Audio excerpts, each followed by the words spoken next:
ഇരിക്കേ.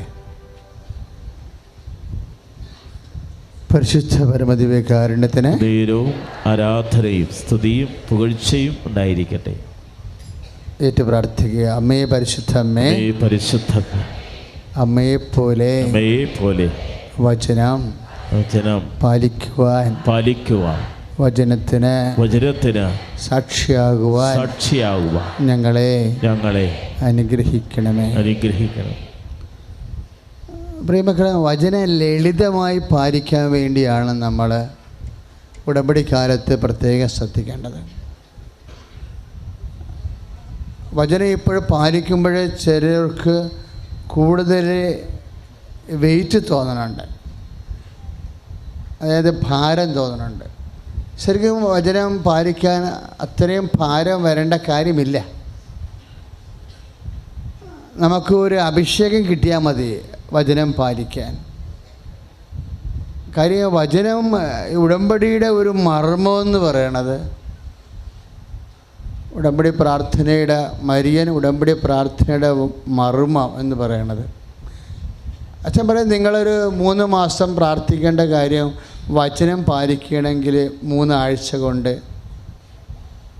അത് സ്പീഡപ്പാകും. കാര്യം അമ്മ എന്താ പറഞ്ഞത്? അവൻ പറയണത് പോലെ ചെയ്യും. അത് നിസ്സാര കാര്യമല്ലത്. നമ്മൾ ധരിച്ചിരുന്നത് ഭരണി എടുത്ത് വെള്ളം കോരി വെക്കാനായിരിക്കുന്ന അല്ല, അത് ഉടമ്പടി വചനമാണ്. ആ ഉടമ്പടി പുസ്തകം വായിക്കുമ്പോൾ പറയാൻ പറ്റും. കർത്താവും നമ്മുടെ മുമ്പിൽ ഇപ്പോൾ സിനായി മലമുകളിൽ നിന്ന് ഇറങ്ങി വന്ന് സമതലങ്ങളിലേക്ക് മരുഭൂമിയിലേക്ക് പ്രവേശിക്കുന്ന ആ പുറപ്പാട് യാത്രയിലെ അവിടെ മുമ്പിൽ എന്തുമാത്രം ഹഡിൽസാണുള്ളത്. മുമ്പോട്ട് പോകാൻ വാഗ്ദാന ഭൂമി പ്രാപിക്കാൻ വേണ്ടി എന്തോരോ പ്രശ്നങ്ങളുണ്ട് അവിടെ മുമ്പിൽ. ഒന്ന്, ജെറീക്കോ മതിൽ കീഴടക്കണം. അത് അത്ര എളുപ്പമുള്ള കാര്യമല്ല. ജെറീക്കോയിലുള്ള ആൾക്കാർ അവർ പട്ടണം ഉറ്റുനോക്കാൻ വേണ്ടി ചെന്നപ്പോഴേ കണ്ടുപിടിച്ചത് എന്താ? 10-80 കിലോ ഉള്ള മുന്തിരി കാവിക്കൊണ്ട് പോണതാണ്. രാക്ഷസന്മാരെ പോലെയുള്ള മനുഷ്യരാണ്. അപ്പം അവർ ഇത് കണ്ടിട്ട് ഈ വലിയ രാക്ഷസന്മാരെ പോലെയുള്ള മനുഷ്യരെ കണ്ടപ്പോൾ പേടിച്ചു പോയി. ഇപ്പം നിങ്ങൾ കടം കണ്ട് പേടിക്കണില്ലേ? ഇല്ലേ? മുമ്പിലുള്ള കടങ്ങൾ കാണുമ്പോൾ നമ്മൾ പേടിക്കും. കഴിഞ്ഞ ദിവസങ്ങളിലൊരു സാക്ഷ്യമുണ്ടായി. പൊക്കുവരവ് ചെയ്യാത്ത പറമ്പിന് കരവടച്ച് രസീത് തന്നെന്ന്. ഈ സ്ഥലത്തിൻ്റെ കുറേ കാര്യങ്ങൾ ഉടമ്പടിയിൽ ഇപ്പോൾ വരുന്നുണ്ട്. പൊക്കുവരവ് ചെയ്യാൻ പറ്റാതെ കിടക്കുന്ന സ്ഥലമാണ്. അപ്പോൾ ഇവരുടെ പൊക്കുവരവ് ചെയ്യാനാണ് ഇവർ ഉടമ്പടി വെച്ചിരിക്കണത്. പക്ഷെ അവിടെ ചെല്ലുമ്പോൾ പഴയ പ്രമാണങ്ങളും മുൻപ്രമാണങ്ങളും പഴയ ബാധ്യതകളും പലരുടെ കൺകറൻസും ഒപ്പും എല്ലാം കൂടി കുറേ കാലം കഴിഞ്ഞതാണ് ഇത് പൊക്കോരോ ചെയ്യാൻ വേണ്ടി. പറ്റാതെ ഇങ്ങനെ പല സാങ്കേതിക നിയമക്കുരുക്ക് കാരണം പറ്റാതെ ഇരിക്കുകയാണ്. അപ്പം ഇങ്ങനെയുള്ള കാര്യങ്ങൾ ഉടമ്പടി വെച്ചിരിക്കുകയാണ്. പക്ഷെ ഉടമ്പടി അതിനെക്കുറിച്ച് അന്വേഷിക്കാൻ വേണ്ടി ചെന്നപ്പോൾ തഹസിൽദാർ വില്ലേജ് ഓഫീസർ കമ്പ്യൂട്ടർ നോക്കിയിട്ട് പറഞ്ഞാൽ നിങ്ങളുടേത് പൊക്കോരോ ചെയ്തതാണല്ലോ എന്ന്. അതിന് എക്സ്പ്ലനേഷൻ ഞാൻ പറയണില്ല. കാര്യം ഇങ്ങനെ കുറേ വിഷയങ്ങൾ വരുന്നുണ്ട്. കാര്യം നമ്മളിങ്ങനെ ഭയങ്കരമായിട്ട് ഭാരപ്പെട്ട് തലയും കറങ്ങി നടക്കുന്ന ഭാരപ്പെട്ട വിഷയങ്ങൾ ദൈവം അത് ഏറ്റെടുക്കുമ്പോൾ അത് വളരെ ഈസി ആയിട്ട് ഇങ്ങനെ നടക്കണ കാണാം. പക്ഷേ നമ്മളുടെ മുമ്പിൽ നിങ്ങൾ ഓർക്കുകയാണ് അങ്ങനെയാണെങ്കിൽ ഉടമ്പടി ചെയ്തിട്ട് വീട്ടിലിങ്ങനെ കയ്യും കെട്ടി ഇരുന്നാൽ മതിയാന്ന് ചോദിച്ചു കഴിഞ്ഞാൽ കയ്യും കെട്ടി ഇരുന്നാലും മതി. പക്ഷേ ഒരു പ്രശ്നമുള്ളത്, നിങ്ങൾക്ക് ചെയ്യാവുന്നത് വചനത്തിന് സാക്ഷിയാകാൻ വേണ്ടി ബോധപൂർവ്വം ശ്രമിക്കണം. ഇപ്പം നിങ്ങൾ ഫിസിക്കൽ ലേബർ, പല കാര്യങ്ങളും ഫിസിക്കൽ ലേബറിലല്ല ചെയ്യണത്. എന്ന് വെച്ച് കഴിഞ്ഞാൽ ഭൗതികമായ ഇപ്പം പല രോഗങ്ങളെയും കണ്ടില്ലേ അല്ലേ? പല രോഗങ്ങളും എന്താ? ഉദരത്തിൽ ക്യാൻസർ, മൂക്കിൽ ട്യൂബ് ഇട്ടിരിക്കണം എന്നൊക്കെ പറഞ്ഞില്ലേ? അതൊക്കെ എങ്ങനെയാണ് സംഭവിക്കുന്നത്? ഒരു അമ്മമാതാവിൻ്റെ മധ്യസ്ഥ ഈശോയുടെ നാമത്തിൽ ഒന്ന് തൊട്ടാൽ, അല്ല ഞാൻ അവിടെ ഇരുന്നുകൊണ്ട് 1 മണിക്കൂർ പ്രാർത്ഥിക്കേണ്ട കാര്യമില്ല. അത് 1 മണിക്കൂർ പ്രാർത്ഥിച്ച് ദൈവത്തിന് ബോധം കെടുത്തേണ്ട വിഷയങ്ങളൊന്നുമില്ല ഇതിനകത്ത്. ഇത് വിശ്വാസവും ദൈവസ്നേഹവും ഉണ്ടെങ്കിൽ ഫെദർ ടച്ചാണ് വിഷയം. Feather touch. നിങ്ങളുടെ ഉടമ്പടി വിഷയങ്ങൾ ഫെദർ ടച്ച് പവർ സ്റ്റിയറിംഗ് ആകണം. പവർ സ്റ്റിയറിംഗ് എന്ന് പറയുമ്പോൾ പണ്ട് മെക്കാനിക്കൽ സ്റ്റിയറിംഗ് അല്ലേ? പണ്ടത്തെ ലോറിയൊക്കെ ഒരു എൽ ഷേപ്പ് വളക്കണം എന്നുണ്ടെങ്കിൽ ഡ്രൈവറിൻ്റെ മുതുകത്തെ 18 മസിലും പുറത്ത് വരും. കാര്യം എന്താണ്? ഇത് മുഴുവൻ വളക്കണ്ടേ? മെക്കാനിക്കൽ. ഇപ്പോഴത്തെ സ്റ്റിയറിംഗ് ഇങ്ങനെ ചുമ്മാ തൊട്ടാൽ മതി, ഇത് വളഞ്ഞു വരും. പവർ സ്റ്റിയറിംഗ് ആയി. അതുപോലെയാണ് ഫെദർ ടച്ച്. ഒന്ന് തൂവലില്ല തൊടൽ മതി. വചനം പാലിക്കാൻ ഫെദർ ടച്ച് ആകണം. അതുപോലെ ഒരു വചനം പാലിക്കാൻ തൂവൽ സ്പർശത്തിൻ്റെ ഒരു പ്രേരണ വരെ ഉണ്ടാകാൻ പാടുള്ളൂ. അല്ലാതെ വലിയ കാര്യമായിട്ട് തോന്നരുത്. അതാണ് നമ്മളെപ്പോഴും ഉടമ്പടിയുടെ ശ്രദ്ധിക്കേണ്ടത്. കാര്യം ഉടമ്പടി എപ്പോഴും സ്പീഡപ്പ് ആകണത് അവൻ പറഞ്ഞതുപോലെ ചെയ്യുമ്പോഴാണ്. ഇപ്പം നിങ്ങൾ ചെയ്യണതിൻ്റെ അകത്ത് ഒരു കാര്യം ഇപ്പോൾ തന്നെ പ്രേക്ഷിത പ്രവർത്തനം ചെയ്യണം. പ്രേക്ഷിത പ്രവർത്തനം പോലെ തന്നെയാണ് വചനത്തിന് ജീവിത സാക്ഷ്യം നൽകണത്. വചനത്തിന് ജീവിത സാക്ഷ്യം നൽകണത്.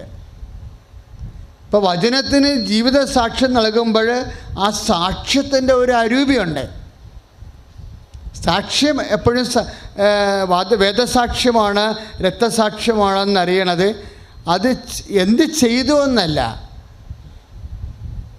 എന്ത് അരൂപിയിൽ അത് ചെയ്തു എന്ന. അപ്പോൾ ആണ് അത് സാക്ഷ്യമാണോ അല്ലേ എന്ന് അറിയണത്. ഒത്തിരി മനുഷ്യർ പലതരത്തിൽ സഹിക്കുന്നുണ്ട്. ഈ സഹനമെല്ലാം സാക്ഷ്യമല്ല. സഹനമെല്ലാം സാക്ഷ്യമാകണത് ആ സഹനത്തിൻ്റെ അത് സഹിക്കണ കാലത്ത് ഈ വ്യക്തി കീപ്പ് ചെയ്ത അരൂപി എന്താണ്. ഇപ്പോൾ ഒരു ഉദാഹരണത്തിന്, ഒരു അപ്പൻ മരിച്ചുപോയി, അമ്മ മാത്രമാണ് വീട്ടിൽ. വേറെ 3 മക്കളുണ്ട് അമ്മയ്ക്ക്. അതിൽ 2 മക്കൾ, ഇളയ മകൻ കുടുംബത്തിൽ താമസിക്കുന്നു എന്നാണ് വെപ്പ്. താമസിക്കുമല്ലോ എന്നാണ് അപ്പൻ ജീവിച്ചിരുന്ന കാലത്ത് അവന് കുടുംബം കൊടുക്കാൻ കാര്യം എന്താ? അവൻ കുടുംബത്തിൽ താമസിക്കുമെന്ന് ഓർത്താ. അപ്പം മരിച്ചു കഴിഞ്ഞപ്പോൾ അവൻ്റെ ലക്ഷണം മാറി. അവന് കുടുംബം പിടിക്കണില്ല. അതുകൊണ്ട് അവനെന്നാ ചെയ്ത്, അവനൊരു തളക്കിട്ട് അവിടെ എന്താണ്, മറ്റു 2 പേരുടെ ഓഹരി കുടുംബത്തിൽ കിടക്കുന്നുണ്ട്. അത് ഇവൻ്റെ പേരിൽ എഴുതി തന്നാൽ മാത്രമേ ഞാൻ കുടുംബത്തിൽ നിൽക്കത്തുള്ളെന്നാണ് അവൻ പറയണത്. അപ്പോൾ മറ്റു സഹോദരങ്ങൾ പറഞ്ഞിടാ, അമ്മ ജീവിച്ചിരിക്കുമ്പോൾ എങ്ങനെയാണ് ഞങ്ങളുടെ ഓഹരി നിനക്ക് എഴുതി തരണത്? അമ്മയുടെ കാലം കഴിഞ്ഞ് എഴുതി തരാം. അവർ കൊടുക്കാൻ തയ്യാറാണ്, പക്ഷേ അമ്മയ്ക്കൊരു സെക്യൂരിറ്റി വേണ്ടേ അല്ലേ? പക്ഷെ അവനത് പിടിക്കത്തില്ല. അവൻ ഇറങ്ങിപ്പോയി. വേറെ നാട്ടിൽ പോയി വേറെ വീട് വെച്ച് താമസിക്കുകയാണ്. ഒരു ദിവസം അമ്മ ഇവനെ കാണാൻ ചെന്ന്. അപ്പം അവനില്ല, അവൻ വലിയ കോടീശ്വരനായിട്ട് നല്ല ജോലിയൊക്കെ കിട്ടി ജീവിക്കുക. അവൻ്റെ വൈഫൊക്കെ അവിടെ ഉണ്ട്. പക്ഷെ അമ്മ ചെന്നിട്ട് വാതിൽ തുറന്നില്ല. പുറത്തേക്ക് അമ്മ ഓർക്കപ്പുറത്തായിട്ടിരിക്കും. ചിലപ്പോൾ അടുക്കളയിൽ വല്ല ജോലിയൊക്കെ ആയിരിക്കും. എന്നുവെച്ചാൽ അടുക്കള വഴി ചെന്ന് അപ്പോഴടുക്കള വാതിലും തുറന്നില്ല. ആരാണ്? മരുമോളായി ഇവനെ അടിച്ചുകൊണ്ട് പോയി. അമ്മ സങ്കടത്തോടെ തിരിച്ചു പോന്നു. 2 മക്കളും അമ്മയെ നോക്കാനും സംരക്ഷിക്കാനും ഒക്കെ തരാൻ ഒരാൾ പെണ്ണാണ്, മറ്റാൾ ആരാണെന്ന് ഞാൻ പറയണില്ല. ചിലപ്പോൾ നിങ്ങൾ നാട്ടുകാരെ എഴുതി കഴിഞ്ഞാൽ അവിടുത്തെ കാര്യമാണ് ഈ പറയണത്. ഒരു ഹിൻഡില്ലായിരിക്കാൻ വേണ്ടി, നിങ്ങൾക്ക് പോലും ഒരു സ്വപ്നത്തിൽ പോലും ഒരു ഹിൻഡ് കിട്ടാതിരിക്കാൻ വേണ്ടിയാണ് ഞാൻ വാലും തുമ്പൊക്കെ ഇടയ്ക്ക് കട്ട് ചെയ്ത് എഡിറ്റ് ചെയ്ത് പറയണത്. എൻ്റെ ഒരു ഉദ്ദേശം എന്ന് പറയണത്, ഈ ഉടമ്പടി കാലത്ത് ഒരു വ്യക്തി കീപ്പ് ചെയ്യേണ്ട സ്പിരിറ്റുണ്ട്. ആ സ്പിരിറ്റ് കീപ്പ് ചെയ്യാൻ കഴിഞ്ഞാൽ, അതൊരു അരൂപി കീപ്പ് ചെയ്യാൻ പെട്ടെന്ന് ദൈവപ്രസാദം ഉണ്ടാവും. എന്ന് വെച്ച് കഴിഞ്ഞാൽ അത് നമ്മൾ സഹിക്കുകയാണെങ്കിൽ ദൈവത്തിന് തോന്നണം യേശുവിൻ്റെ കൂടെയാണ് സഹിക്കുന്നുവെന്ന് തോന്നണം. ഇപ്പോഴേ സ്വാഭാവികമായിട്ട് ഈ അമ്മ ഈ വിഷയം വന്ന്, എടി മരുമകൾ എന്നോട് അങ്ങനെ ചെയ്ത്, അവനങ്ങനെ പറഞ്ഞിട്ടായിരിക്കുമല്ലോ അവളങ്ങനെ ചെയ്തിട്ടുള്ളത് എന്ന് മറ്റ് മക്കളോടും പറഞ്ഞ്, എല്ലാവരോടും പറഞ്ഞ്, നാട്ടുകാരോടും പറഞ്ഞ്, നാട്ടുകാർക്ക് ഇപ്പോൾ അവരോട് പുച്ഛവും ദേഷ്യവും വൈരാഗ്യവുമായി, എന്തൊരു നെറുകെട്ട പരിപാടിയായി കാണിച്ചിരിക്കണത്. അവനൊക്കെ ഒന്ന് കറക്റ്റ് കണ്ട് പറയണം, അമ്മമാരോട്, വയസ്സായ അമ്മമാരോട് ഇങ്ങനെയാണ് പെരുമാറേണ്ടത് എന്നൊക്കെ നാട്ടുകാരിങ്ങനെ വടിയും വഴുകയും വാളൊക്കെ എടുത്തിരിക്കുകയാണ്. അവരുടെ ഇതിൻ്റെ അകത്ത് എന്തൊരു മിസ്റ്റേക്കുണ്ട്. അമ്മ ചെയ്തിരിക്കണത്, അമ്മയ്ക്ക് സംഭവിച്ചിരിക്കണത് നമുക്ക് സങ്കടമുണ്ട്. പക്ഷേ ഉടമ്പടി സ്പിരിറ്റ് അനുസരിച്ച് മറ്റുള്ളവർക്ക് അവരോട് വെറുപ്പുണ്ടാകുന്ന രീതിയിൽ അമ്മയ്ക്ക് പെരുമാറാൻ, ഉടമ്പടി ചെയ്തവർക്ക് പെരുമാറാൻ അനുവാദമില്ല. മനസ്സിലായില്ലേ? ഉടമ്പടി ചെയ്തവർക്ക് കാരണം നമ്മൾ ആശ്രയിക്കുന്ന ആരിലാണ്? ഇളയ മകളിലോ മൂത്ത മകളിലോ മക്കളിലോ ഒന്നുമല്ല. നമ്മൾ ആശ്രയിക്കുന്ന ആരിലാണ്? മദറിലാണ് ആശ്രയിക്കേണ്ടത്. മദർ നമുക്ക് വേണ്ടി മധ്യസ്ഥം വഹിക്കുമെന്ന. അപ്പം മധ്യസ്ഥം നിൽക്കുന്ന സമയത്ത് നമുക്കൊരിക്കലും ലോകാരൂപിയിൽ പെരുമാറാൻ പറ്റത്തില്ല. ഇവിടെ അവൻ പറഞ്ഞതുപോലെ ചെയ്യാൻ പറ്റത്തുള്ളൂ. യോഹന്നാൻ 2:5 അനുസരിച്ചുകൊണ്ട് അവൻ എന്താണ് പറഞ്ഞിരിക്കുന്നത് ഈ കാര്യത്തിൽ? സ്നേഹിതരെ മാത്രമേ നിങ്ങൾ സ്നേഹിക്കുന്നുള്ളെങ്കിൽ പ്രതിഫലത്തിന് എന്താണ് അവകാശം? Price the Lord. അതാണ് അവൻ പറഞ്ഞത്. ഇപ്പം അവൻ പറഞ്ഞ കാര്യങ്ങൾ യോഹന്നാൻ 6:32, 33, 34 തൊട്ട് 35 വരെയുള്ള കാര്യങ്ങൾ പെട്ടെന്ന് നിങ്ങളുടെ മനസ്സിൽ വരണം. ഇങ്ങനെ മരുമകൾ വാതിലടച്ച് കഴിയുമ്പോൾ ആ പ്രായമായ അമ്മയെ നോക്കാനുള്ള ബുദ്ധിമുട്ട് കൊണ്ടാണ് അവൾ അവനെയും വിളിച്ചുകൊണ്ട് പോകുന്നത്. അതിനകത്ത് മാനുഷികവും മാനുഷികമല്ലാത്തതുമായിട്ടുള്ള ഒത്തിരിയേറെ വിഷയങ്ങൾ അവിടെയുണ്ട്. പക്ഷേ ഇതൊന്നും നമ്മുടെ വിഷയങ്ങളല്ല. ഉടമ്പടി ചെയ്യുമ്പോൾ ആരുടെ വിഷയമാണ്? ദൈവത്തിൻ്റെ വിഷയങ്ങളാണ്.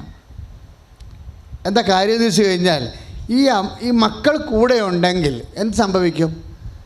എൻ്റെ അച്ഛാ ഒന്നുമില്ലെങ്കിൽ വല്ല പനിയാ വന്ന് കിടക്കുമ്പോഴേ ഒരു ഗ്ലാസ് വെള്ളം എടുക്കുന്നത് ആ മോളെ എന്ന് പറയുമ്പോഴേ നമുക്ക് ഒരു ഗ്ലാസ് വെള്ളം എടുത്ത് തരണ്ടേ?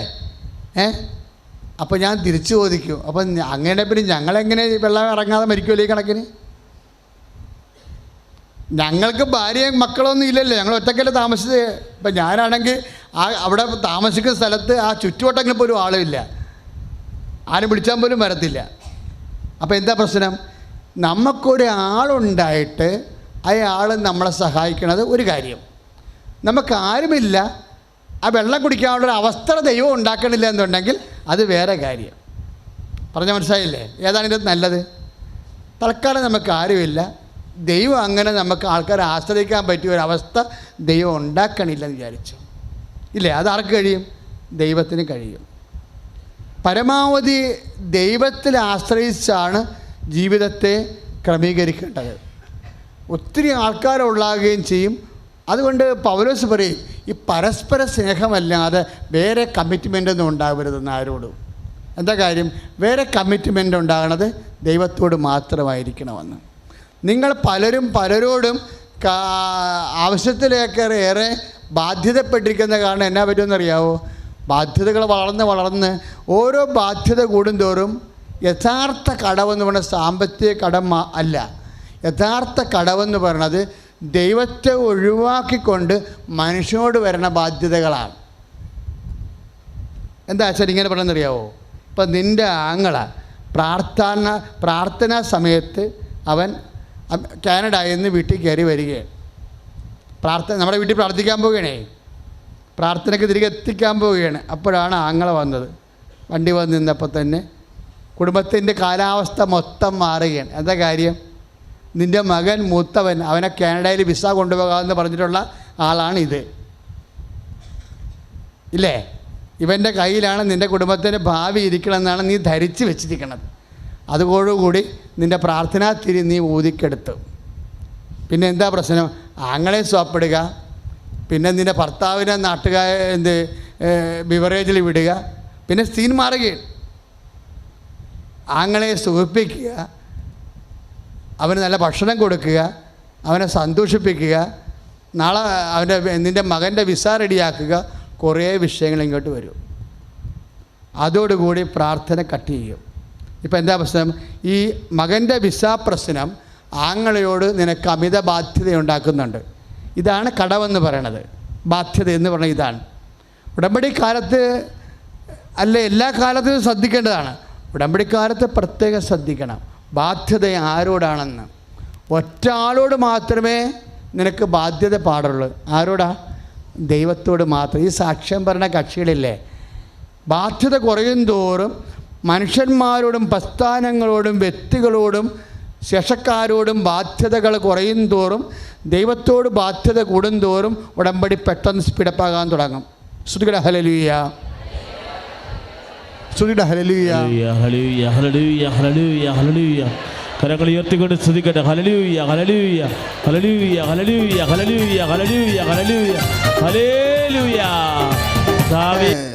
അച്ഛനോട് ചേർന്ന് പ്രാർത്ഥിച്ച്, കർത്താവായ ദൈവമേ, കർത്താവായ ദൈവമേ, നിന്നെ തിരിച്ചറിഞ്ഞ്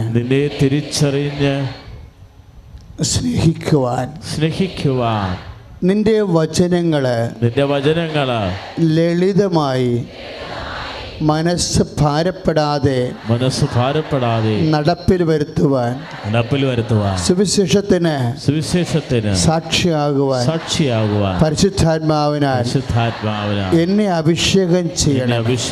സ്തുതിക്കട്ടെ. ഹല്ലേലൂയ. കരങ്ങൾ ഉയർത്തിക്കൊണ്ട് സ്തുതിക്കട്ടെ, അതിശക്തമായി സ്തുതിക്കട്ടെ. Hallelujah, hallelujah, hallelujah, hallelujah, hallelujah. യേശുവേ, ഞങ്ങളങ്ങേ സ്തുതിച്ച് പ്രാർത്ഥിക്കുന്ന കർത്താവേ, അങ്ങേ തിരിച്ചറിഞ്ഞ് അങ്ങേക്ക് സാക്ഷിയായി തീരാൻ കർത്താവെ, അങ്ങയുടെ വചനമനുസരിച്ച് ജീവിക്കാൻ കർത്താവെ ഞങ്ങളെ ശക്തിപ്പെടുത്തണമേ, പരിശുദ്ധാത്മാവിന് ശക്തിപ്പെടുത്തണമേ. Hallelujah, hallelujah. മക്കളെ, സാക്ഷ്യങ്ങളുടെ ഒരു സഞ്ചാരം നിങ്ങൾക്ക് മനസ്സിലായില്ലേ? സാക്ഷ്യങ്ങളുടെ സഞ്ചാരം എന്ന് വെച്ചാൽ, നമ്മൾ അമ്മമാതാവിൻ്റെ മധ്യസ്ഥതയിൽ എന്ത് വിഷയം കൃപാസനത്തിൽ നമ്മൾ വെക്കുന്നുവോ ആ കാര്യത്തിന് നമ്മൾ വിചാരിക്കുന്നതിനേക്കാൾ വലിയ ദൈവ തീരുമാനം ഉണ്ടാകുന്നുണ്ട്. ഇപ്പോഴച്ഛനിലൂടെ ഈശോ സംസാരിച്ചുകൊണ്ടിരിക്കുന്നത് ദൈവ തീരുമാനം. ഇപ്പം യോഹന്നാൻ മാംദാന എന്നാ പറഞ്ഞത്? ഈശോ വരുന്നതിന് മുമ്പ് എന്ത് ചെയ്യണമെന്നാണ് പറഞ്ഞത്? ഈശോയ്ക്ക് വരാനുള്ള വഴി ഒരുക്കണം, അല്ലേ? അതിനെന്താ ചെയ്യേണ്ടത്? താഴ്വരകൾ നിരത്തണം, കുന്നും മലയും നിരപ്പാക്കണം, അല്ലേ? വളഞ്ഞവ നേരെയാക്കണം. അതായത് ദൈവത്തോടുള്ള വഴികളെല്ലാം ക്രമീകരിക്കണം. ഉടമ്പടിക്കാലത്ത് നമ്മൾ ചെയ്യേണ്ടത് അതാണ്. ഇത് സ്പീഡപ്പാകാൻ ഇപ്പം നല്ല സൂപ്പർ ഫാസ്റ്റായിട്ടുള്ള വണ്ടിയാണ് നമ്മൾ വാങ്ങിച്ചിരിക്കണത്, പക്ഷെ വഴി മോശമാണെങ്കിൽ അതാണ് തിരക്ക് ഉടമ്പടിക്ക് സംഭവിച്ചിരിക്കുന്നത്. അടിപൊളി വണ്ടി വാങ്ങിച്ചിട്ടുണ്ട്, പക്ഷേ വഴി മോശമാണ്. ലംബോർഗിനിയൊക്കെ വാങ്ങിച്ച് വെച്ചിട്ടുണ്ട്, പക്ഷേ ഇങ്ങോട്ട് വരണില്ലെന്നൊക്കെ പറഞ്ഞില്ലേ നമ്മൾ സോഷ്യൽ മീഡിയയിലൊക്കെ ട്രോള് കേൾക്കണില്ലേ? അതുപോലെ തന്നെ സംഭവിച്ചിരിക്കുന്നത് നിങ്ങൾക്കും. അതായത് ഉടമ്പടി അച്ചിട്ട പ്രാർത്ഥനയാണ്. എന്താ പരിപാടി?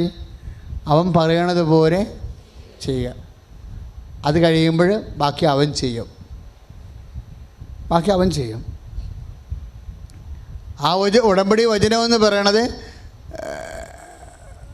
പുറപ്പാട് പുസ്തകം പോലും കവർ ചെയ്ത് നിൽക്കണതാ, ഇല്ലേ? ഇപ്പം യോഹന്നാൻ 2:5 ലിങ്ക് എവിടെയാണ് പഴയ നിയമത്തിലുള്ളത്? പുറപ്പാട് 19:8 എന്താണ്? സിനായ് മലമുകളിൽ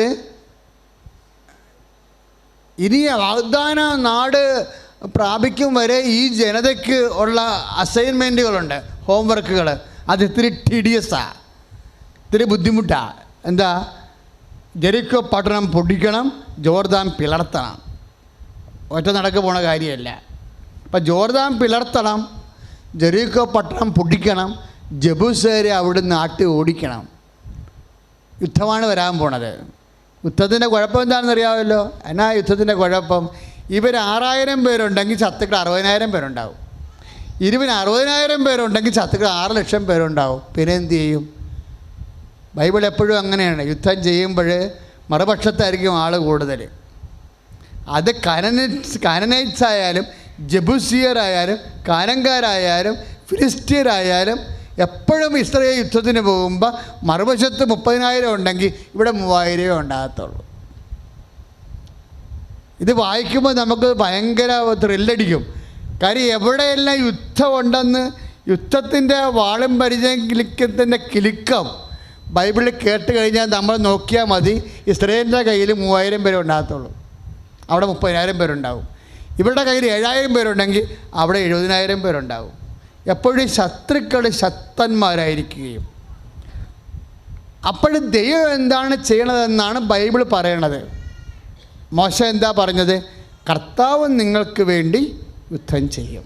ഇപ്പം പുറപ്പാട് 14 മനോഹരമായ ചരിത്രവചനമാണ്. ഒന്ന് പറഞ്ഞ്, കർത്താവ് നിങ്ങൾക്ക് വേണ്ടി യുദ്ധം ചെയ്യും.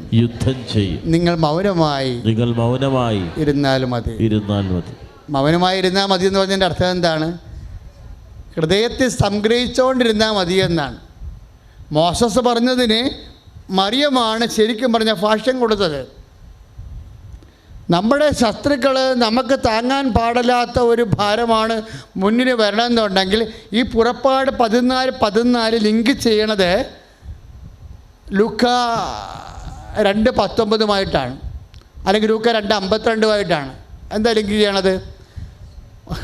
അതായത് നമ്മുടെ മനസ്സിന് താങ്ങാൻ പറ്റാത്ത വിഷയങ്ങൾ സംഭവിക്കുമ്പോൾ അമ്മ എന്താ ചെയ്യണത്? മൗനമായിരുന്നാൽ മതി, ഹൃദയത്തിൽ സംഗ്രഹിക്കും. മോശസും അതാ പറഞ്ഞത്. എന്താണ്? ദൈവത്തിന് ഏൽപ്പിക്കുക എന്നതിൻ്റെ അർത്ഥം. മോശസ് മൗനമായെന്ന് പറഞ്ഞിരുന്നാൽ മതി എന്ന് പറയണതും മറിയത്തിൻ്റെ മൗനവും തമ്മിൽ ഒന്ന് തന്നെയാണ്. എന്താണ്? ദൈവത്തിനെ ഏൽപ്പിക്കുക. എന്താ കാര്യം? അവിടെ 70,000 ഉണ്ട്, നമ്മുടെ കയ്യിൽ 7,000 ഉള്ളൂ. അതുകൊണ്ട് പുറപ്പാട് 14 വർക്കൗട്ട് ചെയ്യേണ്ടി വരും. എന്താണ്? കർത്താവ് നിങ്ങൾക്ക് വേണ്ടി യുദ്ധം ചെയ്യണം. അപ്പോൾ ഒരു വിഷയം നമ്മുടെ കൺട്രോളിൽ നിൽക്കുന്നില്ല എന്ന് വിചാരിച്ചോ, നമ്മുടെ കടങ്ങളാകാം, നമ്മുടെ രോഗങ്ങളാകാം. ഇപ്പോൾ ഡോക്ടർമാർ തന്നെ എത്രയോ ഡോക്ടർമാർ പറഞ്ഞാൽ അവർ കാര്യങ്ങൾ പറയും. ഇപ്പോഴത്തെ ഡോക്ടർമാരുടെ ഒരു പ്രത്യേകത എന്ന് വെച്ച് കഴിഞ്ഞാൽ നമ്മൾക്ക് എന്ത് ഫീലിംഗ് ഉണ്ടാകുന്നതെന്നൊന്നും അവർ നോക്കത്തില്ല. കാരണം നമ്മളെ ഇങ്ങനെ സൂചിപ്പിച്ച് കുഴപ്പമില്ല, ഇതൊക്കെ കൈകാര്യം ചെയ്യാമെന്നൊക്കെ പറഞ്ഞാൽ നാളെ ആളപായം ഉണ്ടായി നമ്മൾ പറയും ഒരു കുഴപ്പമില്ലെന്ന് ഈ ഡോക്ടർ തന്നെ പറഞ്ഞതാണ്. ഇപ്പോൾ ആട് ചത്ത് കിടക്കണമെന്ന് പറയും, അവിടെ കേസ് കൊടുക്കും അവർക്കെതിരെ, പിന്നെ അവിടെ കുടുംബം വയ്ക്കേണ്ടി വരും.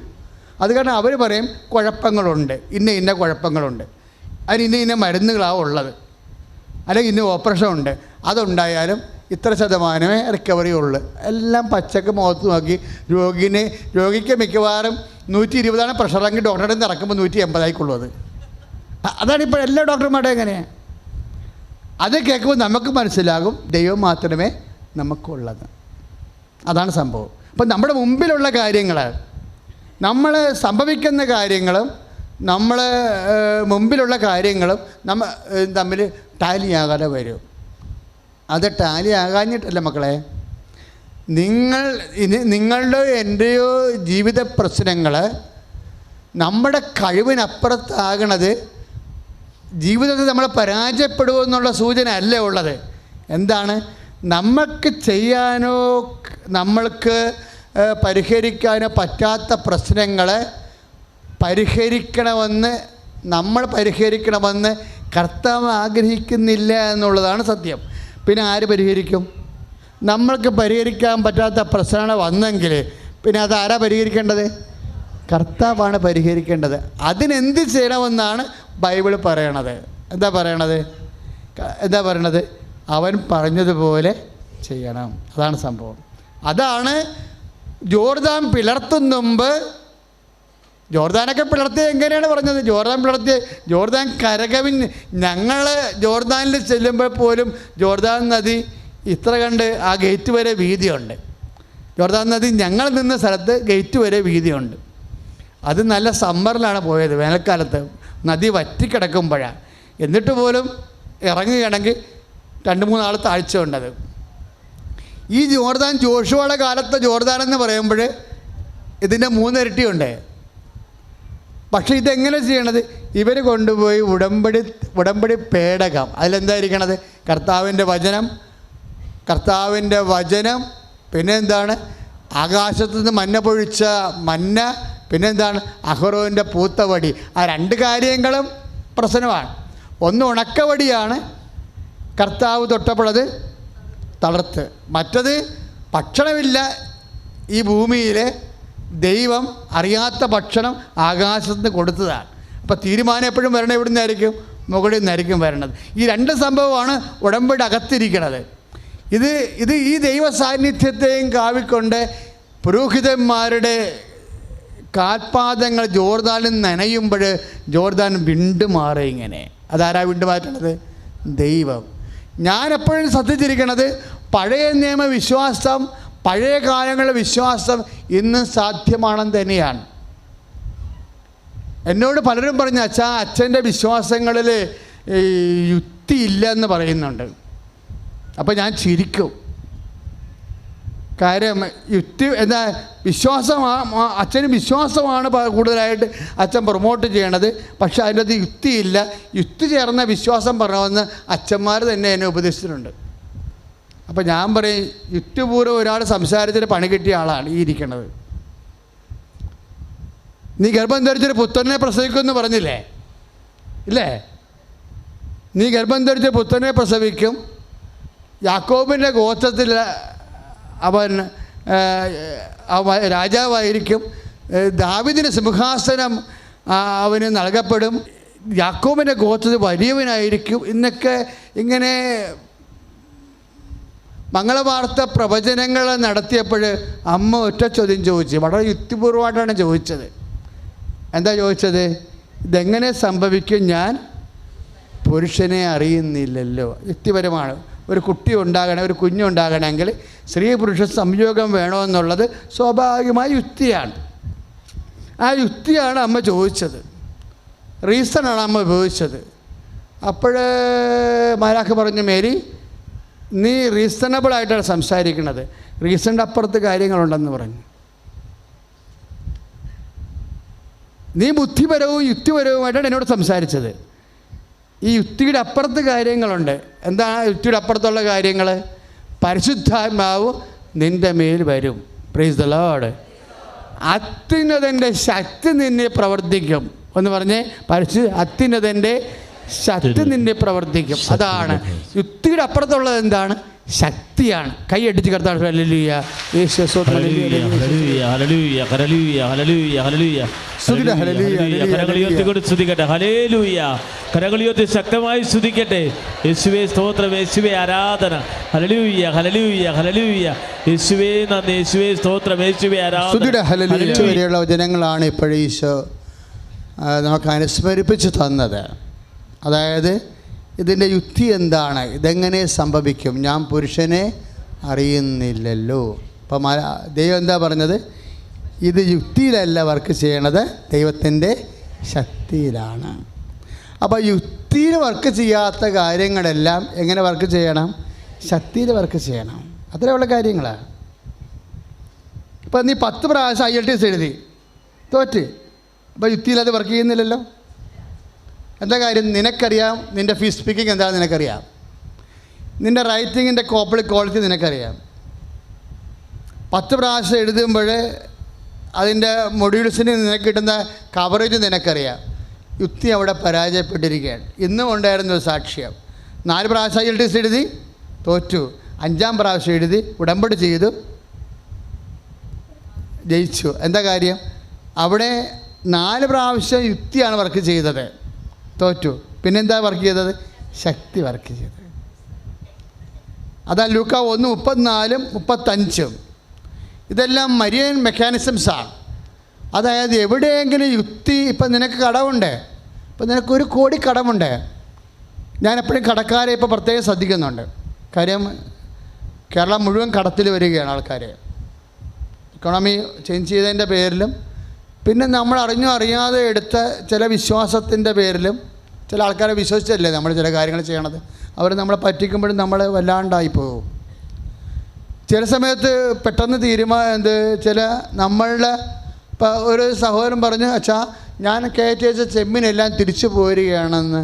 അമേരിക്ക അതിൻ്റെ അകത്ത് ബാക്ടീരിയ കണ്ടെത്തിയ കാരണം റിജക്റ്റായി. ചെമ്മീനൊക്കെ ലോഡ് കണ്ടെയ്നർ കണക്കാണ്. ഒരു 3 കോടി രൂപ 1.5 കോടി രൂപ കടം വരും. ഏത് കാലത്ത് ആ മനുഷ്യൻ പൊങ്ങി വരാനാ? ആ കേസ് നമ്മൾ പിടിക്കും. എന്താ കാര്യം എന്നറിയാവോ? അതിന് യുക്തി വർക്ക് ചെയ്യത്തില്ല. പിന്നെ എങ്ങനെ വർക്ക് ചെയ്യും? ശക്തിയിൽ വർക്ക് ചെയ്യും. ശക്തി എവിടുന്നാണ് വർക്കണത്? അത്യുന്നതൻ്റെ ശക്തി.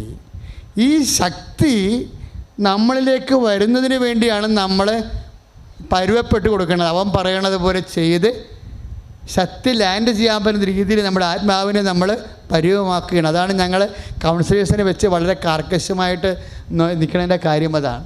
അപ്പോൾ നിങ്ങളതനുസരിച്ച് വേണം ഒപ്പം സഞ്ചരിച്ച് നിങ്ങൾ എത്തണം. കാര്യം നമ്മൾ ഉടമ്പടി പുരോഗമിക്കും തോറും വ്യക്തി ഇങ്ങനെ മാറിക്കൊണ്ടേയിരിക്കും.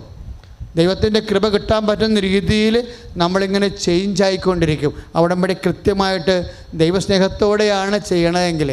ജോസഫച്ചനെ കാണാൻ വേണ്ടിയാണ് ചെയ്യണമെന്നുണ്ടെങ്കിൽ പണിയായിരിക്കും.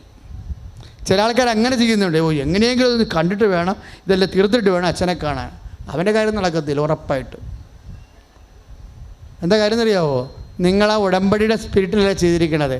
ഉടമ്പടിയുടെ മർമ്മം ജോസഫച്ചനല്ല. ഉടമ്പടിയുടെ മർമ്മം ദൈവമഹത്വമാണ്.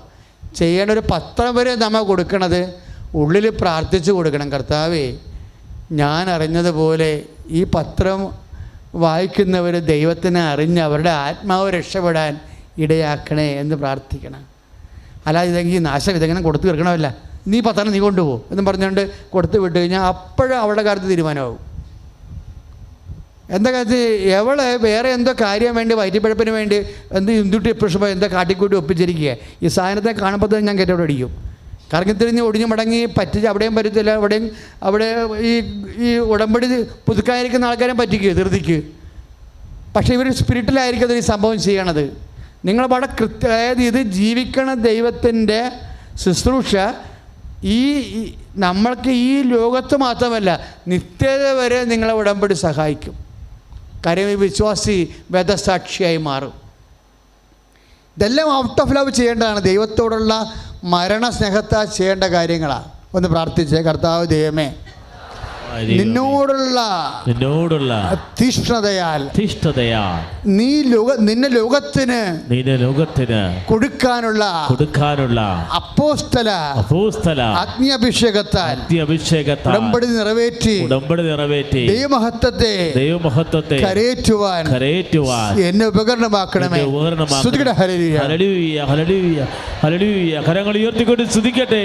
ഹല്ലേലൂയ. കർത്താവായ ദൈവമേ, ഉടമ്പടി ചെയ്തിട്ട് എല്ലാ മക്കളെയും സമർപ്പിച്ച് പ്രാർത്ഥിക്കുന്ന കർത്താവേ, ഉടമ്പടി നിറവേറ്റി കർത്താവേ, ദൈവത്തെ അധിഷ്ഠിതമായി ജീവിക്കാൻ കൃപ വർഷിക്കണമേ. Hallelujah, hallelujah, hallelujah, hallelujah. യേശുവേ ആരാധന. ആരാധനയും സ്തുതിയും പുകഴ്ചയും ഉണ്ടായിരിക്കട്ടെ. ഇന്ന് ചൊവ്വാഴ്ചയിലെ മിനിയെന്നിവിടെ ഇതിനേക്കാൾ കൂടുതൽ ജനങ്ങളുണ്ടായിരുന്നു. ഞായറാഴ്ച കാരണം എല്ലാവർക്കും വരാൻ എളുപ്പമായിരുന്നു. അന്നൊരു സാക്ഷ്യം ഉണ്ടായിരുന്നു. അന്ന് ഒത്തിരി സാക്ഷ്യങ്ങളുണ്ടായിരുന്നു. ഒരു സാക്ഷ്യം എനിക്ക് ഇഷ്ടപ്പെട്ടു. എന്താണെന്നറിയാമോ? സൗദി അറേബ്യയിൽ വർക്ക് ചെയ്യുന്ന ഒരാൾ, അതായത് അത് ഗൾഫിൽ,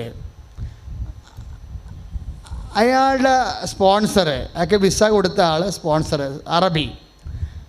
അറബിയുടെ ഒരാൾ ജയിലിൽ കിടക്കണുണ്ട്.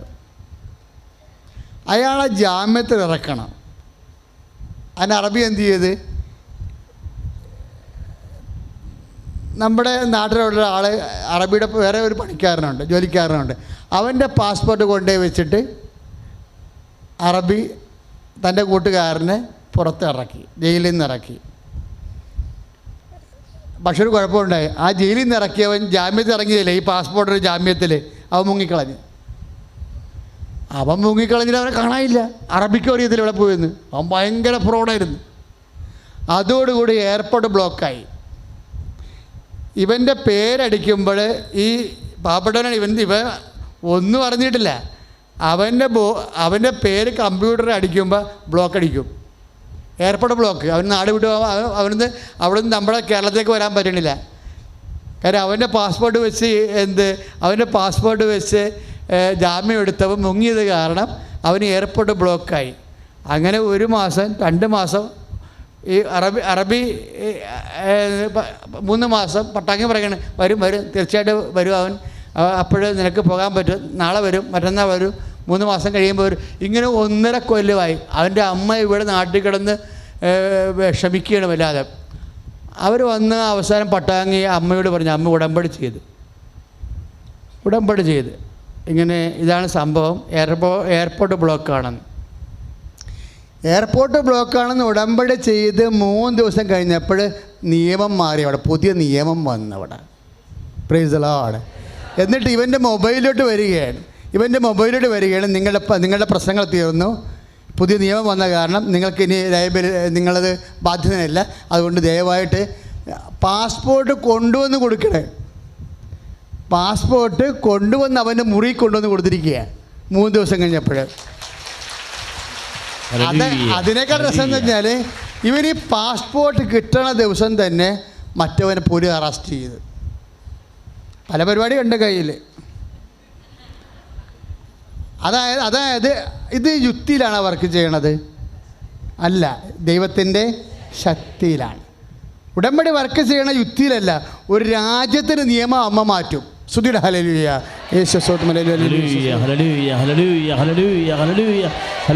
കരങ്ങൾ ഉയർത്തിക്കൊണ്ട് സ്തുതിക്കട്ടെ. Hallelujah hallelujah hallelujah hallelujah hallelujah. പരമദിവ്യകാരുണ്യത്തിന് ആരാധനയും സ്തുതിയും പുകഴ്ചയും. പരിശുദ്ധ പരമദിവ്യകാരുണ്യത്തിന് നേരവും ആരാധനയും സ്തുതിയും പുകഴ്ചയും ഉണ്ടായിരിക്കും. മക്കളെ, ഇങ്ങനെ ഈ യുക്തിയല്ല ശക്തിയിലാണ് ഇത് വർക്കൗട്ട് ചെയ്യണത്. അതിൻ്റെ ഡൈനാമിക്സും അങ്ങനെയാണ്.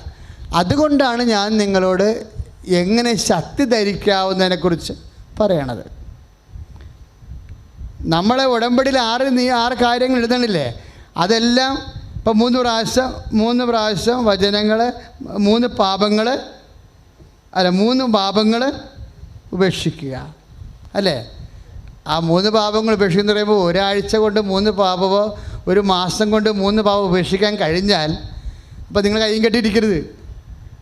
3 പാപം നിങ്ങളിപ്പോൾ 45 വർഷം ഇപ്പോൾ ഉടമ്പടി തുടങ്ങിയതിന് ശേഷമാണല്ലോ. ഞാൻ ധ്യാനം തുടങ്ങിയത് നിങ്ങൾക്ക് അറിയാമല്ലോ, 84 തുടങ്ങിയതാണ്. 84 തൊട്ട് ധ്യാനിപ്പിക്കുന്നതാണ്.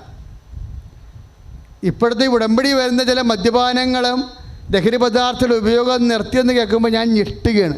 കാര്യം എന്താണെന്നറിയാമോ, 45 വർഷമായ മദ്യപാനം, 35 വർഷമായ ലഹരി പദാർത്ഥ ഉപയോഗമൊക്കെ നിൽക്കണത്. അപ്പോൾ അങ്ങനെ വരുമ്പോൾ എന്തുകൊണ്ട് അങ്ങനെ നിൽക്കുമ്പോൾ ഉണ്ടാകുന്ന ഗുണം എന്താ? 3 പാപങ്ങൾ ഉപേക്ഷിക്കുമ്പോൾ. അപ്പോൾ അങ്ങനെയുള്ള വ്യക്തികൾ 3 പാപങ്ങൾ ഉപേക്ഷിക്കും.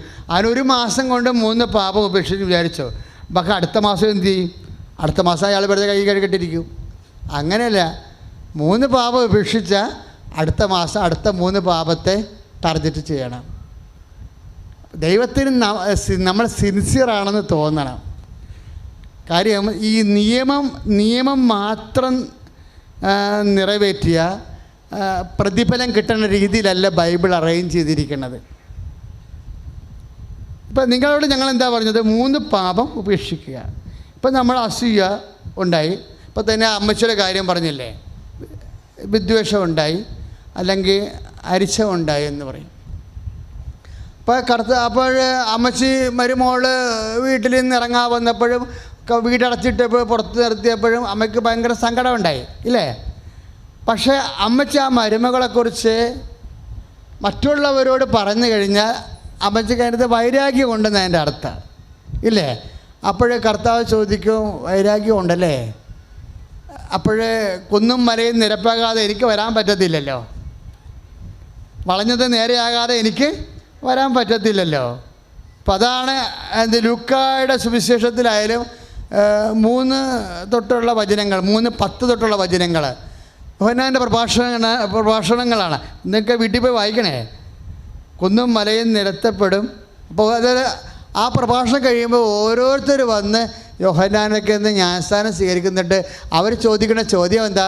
ചുങ്കക്കാരൻ ചോദിക്കും, പട്ടാളക്കാരൻ ചോദിക്കും, ഞങ്ങൾ എന്ത് ചെയ്യണം? അപ്പോൾ മാനസാന്തരം എന്ന് പറയുമ്പോൾ എന്തോ ചെയ്യണതാണെന്ന് മനസ്സിലായി.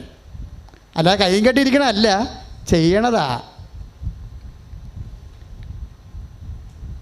എന്തിനാണ് ഇങ്ങനെ ചെയ്യണമെന്ന് ചോദിച്ചു കഴിഞ്ഞാൽ കർത്താവ് പറയും, മനസ്സാന്തത 2 ഫലങ്ങളാണ്. ഒന്ന് ഭൗതിക ഫലങ്ങളുണ്ടാകും, അതുപോലെ തന്നെ നിത്യതയുടെ ഫലങ്ങളും ഉണ്ടാകും. ഇപ്പം അമ്മച്ചോട് ഈശോ ചോദിക്കണത് എന്താണെന്ന് അറിയാമോ? സ്നേഹിക്കുന്നവരെ മാത്രമേ സ്നേഹിക്കത്തുള്ള. 10-70 വയസ്സായല്ല. കർത്താവ് ചോദിക്കണത് എന്താണ്? സ്നേഹിക്കുന്നവരെ മാത്രമേ സ്നേഹിക്കത്തുള്ളൂ. 10-70 വയസ്സായല്ല, ഇങ്ങോട്ട് വരാനൊക്കെ സമയമായല്ല. അപ്പോൾ നമുക്ക് ജീവിതം പരാജയമായി. സ്നേഹിക്കുന്നവരെ മാത്രമേ നിങ്ങൾ, അപ്പോൾ വല്യമ്മ പറയും സ്നേഹിക്കുന്നവരെ മാത്രമേ സ്നേഹിക്കാൻ പറ്റത്തുള്ളൂ. അപ്പോൾ കർത്താവ് വേറൊരു ചോദ്യം ചോദിക്കും, എന്താണ്?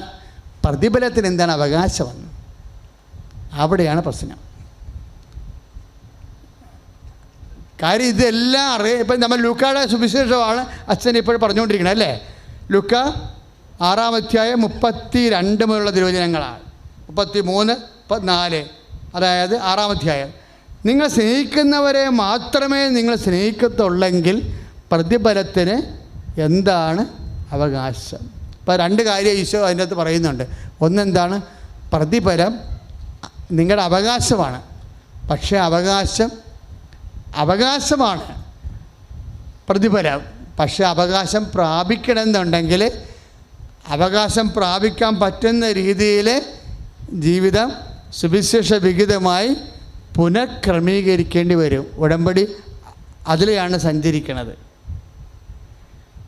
നിങ്ങൾ സ്നേഹിക്കുന്നവരെ മാത്രമേ നിങ്ങൾ സ്നേഹിക്കത്തുള്ളെങ്കിൽ പ്രതിഫലത്തിന് എന്താ ഈ പ്രതിഫലം എന്ന് പറയണത്?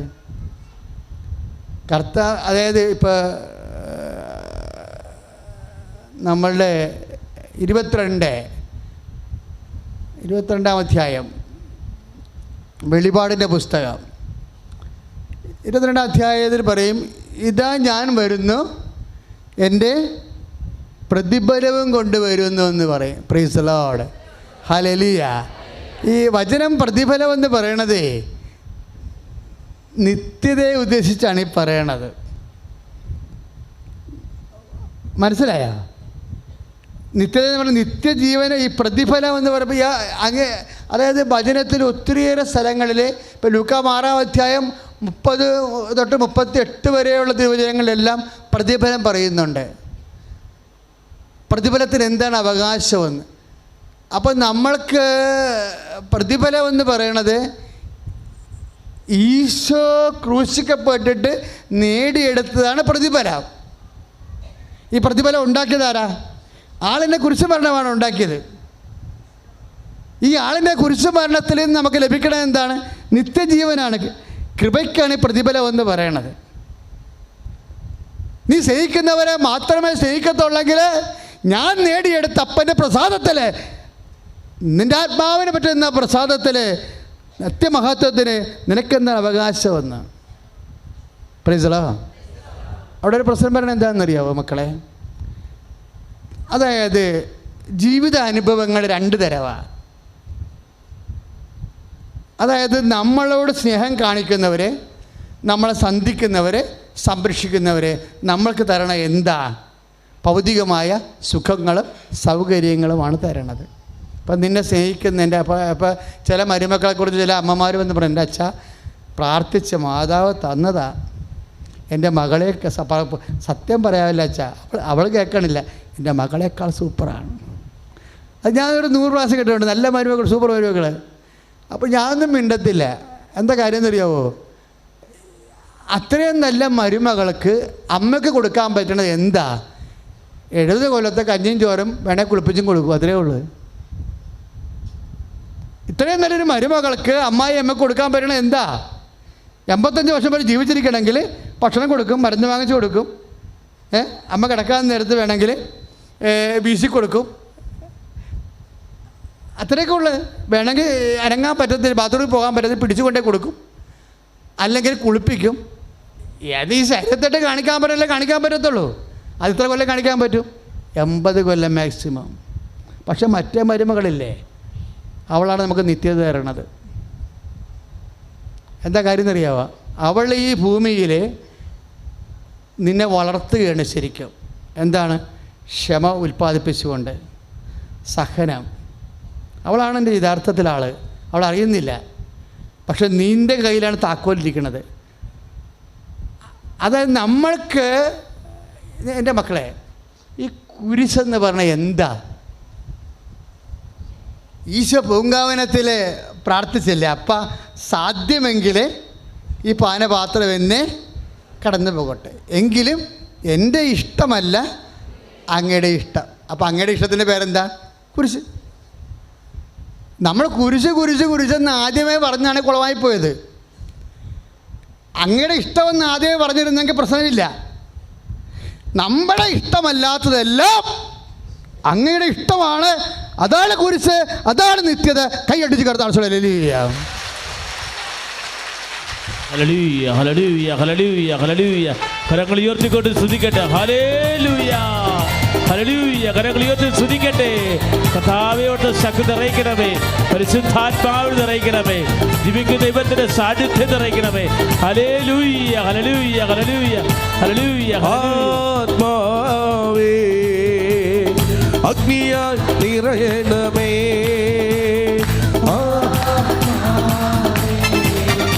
22. ദൈവത്തിൻ്റെ നിഗൂഢമായ ലക്ഷ്യങ്ങൾ ഒന്ന് പറഞ്ഞേ. അവരറിഞ്ഞില്ല. വിശുദ്ധിയുടെ പ്രതിഫലം പ്രതീക്ഷിച്ചില്ല. അപ്പം ഈ ഉടക്കി നിൽക്കുന്ന അവരെ വീട്ടിലകത്തോട്ട് കയറ്റാൻ മരുമകളാണ് ദൈവത്തിൻ്റെ നിഗൂഢമായ ലക്ഷ്യം. ഇവളോട് ക്ഷമിക്കുന്ന വഴി എന്ത് പറ്റുന്നു? നിൻ്റെ പ്രതിഫലം വർദ്ധിച്ചു വരികയാണ്. സ്നേഹിക്കുന്നവരെ മാത്രം നിങ്ങൾ സ്നേഹിച്ചാൽ പ്രതിഫലത്തിന് എന്താണ് അവകാശം? കർത്താവ് വരുമ്പോൾ കൊണ്ടുവരണത് എന്താ? വെളിപാട് 22:12, ഇതാ ഞാൻ വരുന്നു, എൻ്റെ പ്രതിഫലവും കൊണ്ടുവരുന്നു. കർത്താവിൻ്റെ വീണ്ടും വരവിൽ നിൻ്റെ പ്രതിഫലം എന്ന് പറയുന്നത് എന്താണ്? നിൻ്റെ നിത്യജീവനുമായിട്ട് ബന്ധപ്പെട്ട കാര്യങ്ങളാണ്. ദൈവവേദനേ, നിന്നെ സ്നേഹിക്കുന്നവരും സ്നേഹിക്കാത്തവരും നമുക്കൊരുപോലെയാണ്.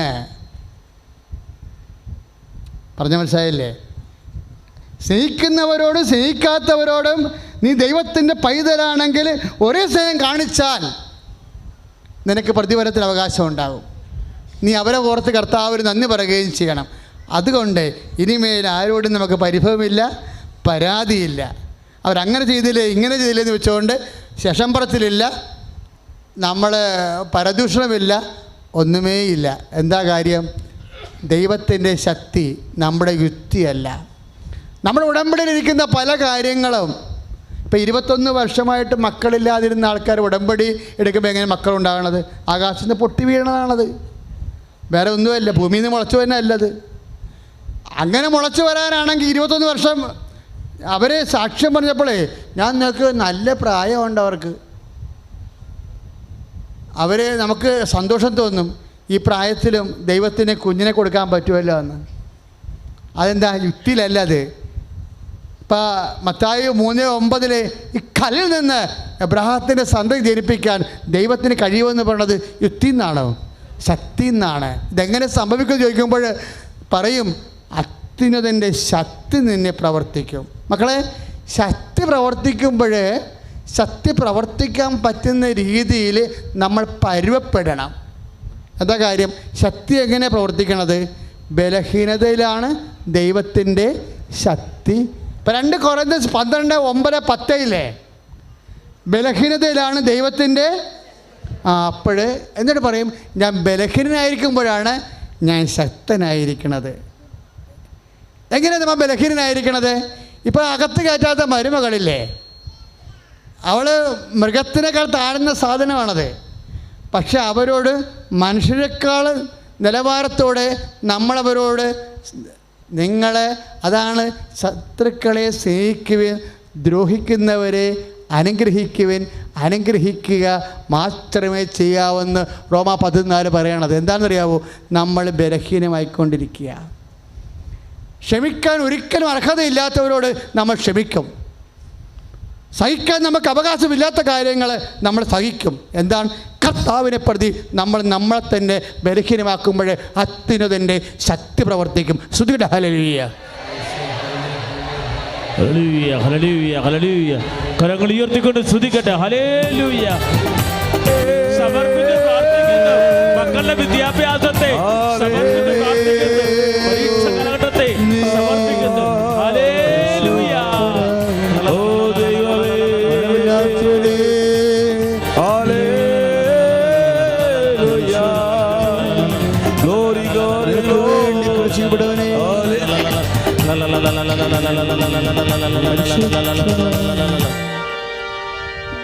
മക്കളെ, രോഗികൾക്ക് വേണ്ടി പ്രാർത്ഥിക്കാൻ പോവുകയാണ്. ഈശോ രോഗികളെ സുഖപ്പെടുത്തുന്ന സമയമാണ്. നിങ്ങൾ സങ്കടത്തോടെയും തന്നെ പ്രാർത്ഥിക്കണം, കരഞ്ഞു തന്നെ പ്രാർത്ഥിക്കണം. നിങ്ങളുടെ അവസ്ഥകളെ സർവശരണത്തോടും കൂടിയാണ് നമ്മൾ കർത്താവിൻ്റെ അടുത്ത് വെക്കുന്നത്. നിങ്ങളെ ഈശോ തന്നെയാണ് അമ്മ സന്നിധാനത്തെ കൊണ്ടുവന്നത്. അമ്മ നിങ്ങൾക്ക് വേണ്ടി മധ്യസ്ഥം വഹിക്കുമ്പോൾ ഈശോയ്ക്ക് അത് എളുപ്പം ചെയ്യാൻ വേണ്ടിയാണ്. അമ്മ നിങ്ങൾക്ക് വേണ്ടി മധ്യസ്ഥം വഹിക്കുമ്പോൾ ഈശോയ്ക്ക് നമ്മുടെ യോഗ്യതയേക്കാൾ ഉപരി അമ്മയുടെ യോഗ്യതയാൽ നിങ്ങൾക്ക് അത് ചെയ്തു തരാൻ വേണ്ടിയാണ് അമ്മയുടെ മധ്യസ്ഥത്തിലൂടെ നിങ്ങളെ വിളിച്ചിരിക്കുന്നത്. കർത്താവെ, അസ്ഥി രോഗികൾക്ക് വേണ്ടി ഞാനിപ്പോൾ പ്രാർത്ഥിക്കുകയാണ്. ഈശോ, ഹല്ലേലൂയ. ഈശോ, അസ്ഥി രോഗികളെ സ്പർശിക്കണമേ കർത്താവെ. അസ്ഥി ദ്രവിക്കുന്നവരെ സ്പർശിക്കണമേ കർത്താവെ. ഈശോ, നടുരോഗങ്ങൾ കർത്താവ് സ്പർശിക്കണമേ. അസ്ഥിക്കുഴകള് അങ്ങ് സ്പർശിക്കണേ കർത്താവേ. ചെറിയ അസ്ഥി മുതല് ചെവിയിലുള്ള ചെറിയ അസ്ഥി മുതല് തുടയിലുള്ള വലിയ അസ്ഥി വരെ കർത്താവേ തിരു രക്തത്താൽ കുളിപ്പിക്കണമേ കർത്താവേ. തിരു രക്തത്താൽ സ്നാനം ചെയ്യിക്കണമേ കർത്താവേ. യേശുവിന്റെ നാമത്തില് അസ്ഥി രോഗങ്ങള് യേശുവിന്റെ നാമത്തില് മാറിപ്പോണേ. കർത്താവേ, എസെക്കിയേൽ 37 പ്രാർത്ഥിക്കുന്നു. അസ്ഥികളെ ഉണർന്നെഴുന്നേൽക്കുക, ജീവൻ പ്രാപിക്കുക. കർത്താവേ, സൗഖ്യത്തെ നന്ദി പറയുന്നു. തിരുക്കരത്താൽ താങ്ങി എന്നെ തിരുരക്തത്താൽ കഴുകണമേ. തിരുക്കരത്താൽ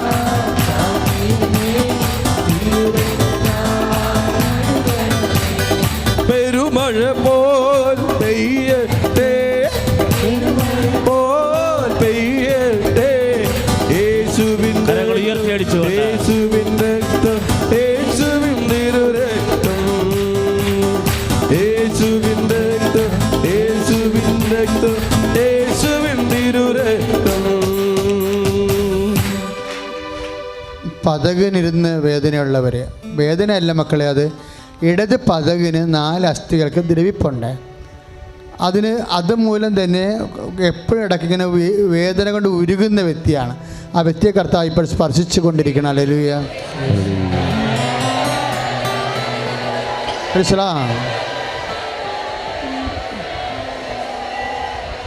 വേദന ഉള്ള അസ്ഥി ശ്രദ്ധിക്കുക.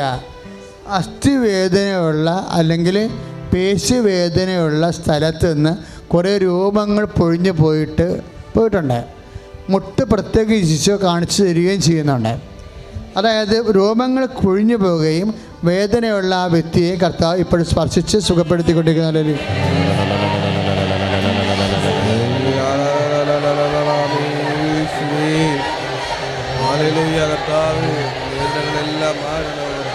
അടുത്ത പ്രാർത്ഥനയ്ക്ക് സാക്ഷ്യം പറയാൻ സാധിക്കണമെന്ന് അങ്ങനെയുള്ള രോഗികൾ, അടയാളം കിട്ടിയിട്ട് സന്ദേശം തരുന്ന രോഗികൾ അടുത്ത പ്രാർത്ഥനയ്ക്ക് സാക്ഷ്യം പറയാൻ പറ്റണമെന്ന് ദൈവത്തോട് പ്രാർത്ഥിക്കണം. ഇപ്പോഴും പ്രാർത്ഥിക്കാൻ പോകുന്നത്, അതായത് ഇപ്പോൾ വീണ്ടും ഈശോ കാണിക്കണം നമ്മുടെ ഇടുപ്പലില്ലേ, ഇടുപ്പലിനുണ്ടാകുന്ന ബലക്ഷയങ്ങൾ, ഭാരം എടുക്കാൻ പറ്റാത്ത വ്യക്തികൾ, ഭാരം തൂക്കാൻ പറ്റാത്ത വ്യക്തികൾ, കുറച്ചധികം ദൂരം നടക്കുമ്പോൾ എല്ല് വേദനിക്കുന്ന വ്യക്തികളെ കർത്താവ് സ്പർശിച്ചു കൊണ്ടിരിക്കുന്ന. ഹല്ലേലൂയ.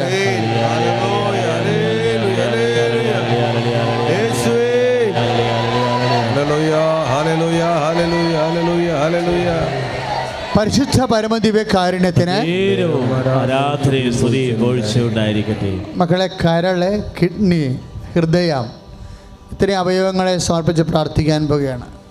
ആ അവയവത്തിനൊക്കെ വേദനയും രോഗവും ഉള്ളവർ, അത് ചികിത്സയിരിക്കുന്നവർ, ആ കിഡ്നിയുടെ ഭാഗത്താണെങ്കിൽ നടുവരിൻ്റെ മൂടിൻ്റെ മുകളിൽ, കരളിൻ്റെ ആൾക്കാർ നെഞ്ചത്തും, ഹൃദയത്തിൻ്റെ ആൾക്കാർ ഏതാണ്ട് ഒരേ സ്ഥലത്ത് തന്നെ കൈവെക്കേണ്ടത്. മറ്റുള്ളവർ പ്രാർത്ഥിക്കുക. കർത്താവായ ദൈവമേ, കരള് രോഗികളെ സൗഖ്യപ്പെടാൻ വേണ്ടി ഞങ്ങളിപ്പോൾ മക്കൾ ഒരുമിച്ച് പ്രാർത്ഥിക്കുന്നു. കർത്താവേ, കരളിന്റെ അസുഖം കാരണം ഉള്ളിൽ പൊള്ളുന്നവരെ ഈ നിമിഷം സുഖപ്പെടുത്തിയതിന് അങ്ങേക്ക് നന്ദി പറയുന്നു. ഉദര രോഗങ്ങളെ, കുടൽ രോഗങ്ങള്, കിഡ്നി രോഗങ്ങള്, ഹൃദയ രോഗങ്ങള്, ഗർഭാശയ രോഗങ്ങള്, മൂത്രാശയ രോഗങ്ങള്, സിസ്റ്റുള്ളവര്, കുടലില് കുരുക്കളുള്ളവര്, അൾസർ രോഗികള്, അർസസ് രോഗികള്, യേശുനാമത്തിൽ ഈ നിമിഷം സൗഖ്യം പ്രാപിക്കട്ടെ.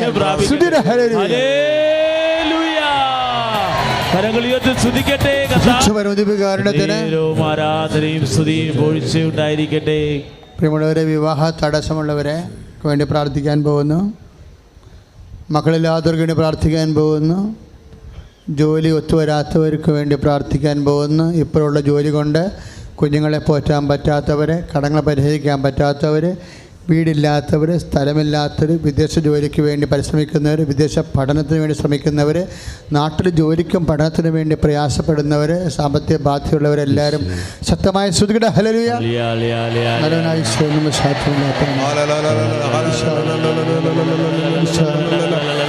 എല്ലാ മക്കളെ കർത്താവിൻ്റെ വലിയ ശക്തി കേട്ടെ. എൻ്റെ കർത്താവിൻ്റെ ഉന്നതമായ നാമത്തിൽ, എൻ്റെ കർത്താവിൻ്റെ ഉന്നതമായ നാമത്തെ സഭയുടെ അധികാരത്തിൽ, എൻ്റെ കർത്താവിൻ്റെ ഉന്നതമായ നാമത്തെ സഭയുടെ അധികാരത്തിൽ മാർഗ ജീവിത ദുരിതങ്ങള്, ജീവിത തടസ്സങ്ങള്, മാർഗ രോഗങ്ങള് യേശുവിന്റെ നാമത്തില് മാറിപ്പോട്. ഹല്ലേലൂയ. കരങ്ങൾ ഉയർത്തിക്കൊണ്ട് സ്തുതിക്കട്ടെ. Hallelujah, hallelujah, hallelujah, hallelujah. അത്ഭുതമായ വിടുതൽ തലമുറകൾക്കെന്തും അവകാശം. അത്ഭുതമായ വിടുതൽ തലമുറകൾക്കെന്തും അവകാശം. യേശുവിൻ ബലിയുടെ യോഗ്യതയാൽ ബന്ധത്തിൽ നിന്നും വിടുതൽ. യേശുവിൻ ബലിയുടെ യോഗ്യതയാൽ ബന്ധത്തിൽ നിന്നും വിടുതൽ. കരങ്ങൾ ഉയർത്തി ബന്ധന വഴിയെ പൊട്ടേ, ബന്ധന വഴിയെ കെട്ടുകൾ പൊട്ടേ, ബന്ധന വഴിയെ കെട്ടുകൾ പൊട്ടേ, ബന്ധന വഴിയെ കെട്ടുകൾ പൊട്ടേ. പരിശുദ്ധ പരമദിവ്യകാരുണ്യത്തിന് ആരാധനയും സ്തുതിയും പുകഴ്ചയും ഉണ്ടായിരിക്കട്ടെ. പരിശുദ്ധ പരമദിവ്യകാരുണ്യത്തിന് നേരവും ആരാധനയും സ്തുതിയും പുകഴ്ചയും ഉണ്ടായിരിക്കട്ടെ. പ്രിയമുള്ളവരെ, മൗനമായി പ്രാർത്ഥിക്കേണ്ട സമയമാണ്. യാത്രയിലായിരിക്കുന്നവരെ, അതായത് ഈ മാസവും യാത്ര ഉള്ളവരെ, രാജ്യം വിട്ട് പോകുന്നവർ, നാട് വിട്ട് പോകുന്നവരെല്ലാം അച്ഛനെ നിമിഷം ഓർക്കുകയാണ്. സർട്ടിഫിക്കറ്റുകൾ കിട്ടാനുള്ളത്, നമുക്ക് ഇനിയും കിട്ടാത്തവർ, ചില വിദ്യകളിലെന്തും സർട്ടിഫിക്കറ്റ് വെച്ചേക്കത്തില്ലേ, അതുപോലെ ചില രേഖകൾ നമ്മുടെ കയ്യിൽ കിട്ടിയിട്ട് നമുക്ക് പ്രസൻറ്റ് ചെയ്യാനുണ്ടാകും. അതിന് തടസ്സമുള്ളവർ, ജീവിത പങ്കാളികൾ തമ്മിൽ ഒരു തരത്തിലും യോജിച്ചു പോകാതെ വീർപ്പ് മുട്ടിക്കഴിയുന്നവർ, മനസ്സ് ചത്ത് കളഞ്ഞാൽ മതിയെന്ന് തോന്നിയിട്ട് പ്രതികാര ബുദ്ധിയോടുകൂടി ഒരു പാഠം പഠിപ്പിക്കണമെന്ന് വിചാരിച്ചുകൊണ്ട് പൈശാചിക സങ്കടങ്ങളോടെ നടക്കുന്ന വ്യക്തികൾ, സ്വകാര്യ ബുദ്ധിമുട്ടുകൾ കർത്താവ് ഇപ്പോൾ എടുത്തു കാണിച്ചു തരിക. അവിടെയെല്ലാം ഈശോയുടെ വലിയ സ്പർശനം ഇന്നുണ്ടാവും. മഹാലഹരി പദാർത്ഥങ്ങൾക്ക് അടിപ്പെട്ടിരിക്കുന്നവരെ,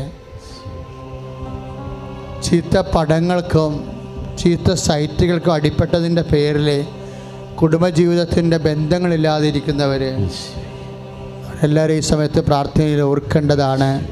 കണ്ണിന് കാഴ്ച മങ്ങിക്കൊണ്ടിരിക്കുന്നവരെ, ചെവിക്ക് കേൾവി മങ്ങിക്കൊണ്ടിരിക്കുന്നവരെ, നടക്കുമ്പോൾ കിതക്കുന്നവര്, ഉറക്കമില്ലാത്തവര്, മനോരോഗികള്, മടുപ്പ്, ആഹാരത്തിന് വല്ലാത്ത മടുപ്പുള്ളവര്, മലബന്ധമുള്ളവര്, മൂത്രം ഒഴിക്കുമ്പോൾ വേദനയുള്ളവർ, മൂത്രം വിട്ടിട്ട് പോകാത്തവര്, മൂത്രം പോകാതെ വയറ് വീർത്ത് നിൽക്കണവര്, അതിൻ്റെ പേര് ശരീരം ചൂടായിരിക്കുന്നവർ, കുറെ പലതരത്തിലുള്ള മരുന്നുകൾ കഴിച്ച് മടുത്തിട്ട് എന്ത് ചെയ്യണമെന്ന് അറിയാൻ പാതെ വേദനിച്ച് നടക്കുന്നവരെക്കാൾ ശ്രദ്ധിക്കട്ടെ. ഹല്ലേലൂയ, സ്പർശിക്കണമേ കർത്താവേ, കർത്താവേ സ്പർശിക്കണമേ കർത്താവേ, കർത്താവേ സ്പർശിക്കണമേ കർത്താവേ, കർത്താവേ യേശുവിന്റെ ഉന്നതമായ നാമത്തില്, യേശുവിന്റെ ഉന്നതമായ നാമത്തില്, സഭയുടെ അധികാരത്തില്, ക്രിസ്തുവിന്റെ അടയാളത്തില്, മാർഗ ദുരിതങ്ങള്, തടസ്സങ്ങള് യേശുനാമത്തിൽ സൗഖ്യം പ്രാപിക്കണമേ. Hallelujah, hallelujah, hallelujah. യേശുവേ, യേശുവേ, യേശുവേ, യേശുവേ, യേശുവേ, യേശുവേ, യേശുവേ.